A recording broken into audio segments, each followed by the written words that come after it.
আসসালামু আলাইকুম রহমতুল্লাহ।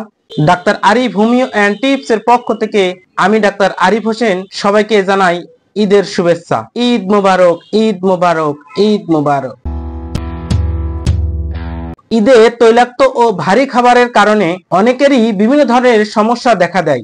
বদহজম, গ্যাস্ট্রিক, পাতলা পায়খানা সহ নানান ধরনের সমস্যা দেখা দেয়। আর এই সমস্যা আপনার পুরো ঈদটাই মাটি করে দেয়। কেবল যে শুধু বড়রাই এই সমস্যায় ভোগেন তা কিন্তু নয়।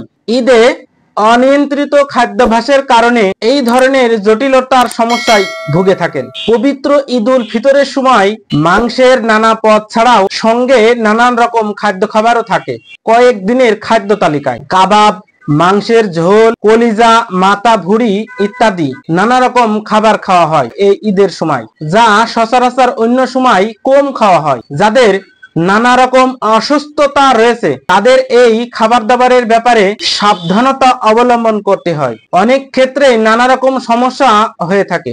অনেকেরই বিভিন্ন ধরনের সমস্যা হয়ে থাকে, যেমন বদহজম, পাতলা পায়খানা, কোষ্ঠকাঠিন্য বা মল শক্ত হওয়া, আমাশয় বা মলের সহিত রক্ত যাওয়া, ঢেকুর ওঠা, অতিরিক্ত বায়ু নিঃসরণ হওয়া, অতিরিক্ত খাবার খাওয়ার ফলে পেটে অস্বস্তি বোধ, পেটে গুড়গুড় শব্দ সহ সকল ধরনের অনিয়মজনিত সমস্যা হয়ে থাকে।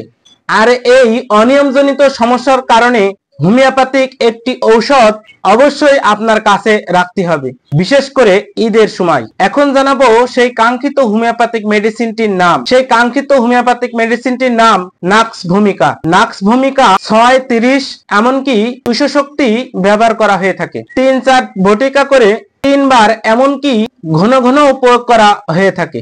যে কোনো ধরনের অনিয়মজনিত সমস্যায় এই ওষুধটি প্রয়োগ করিলে খুব দ্রুতই রোগী সুস্থ হবে।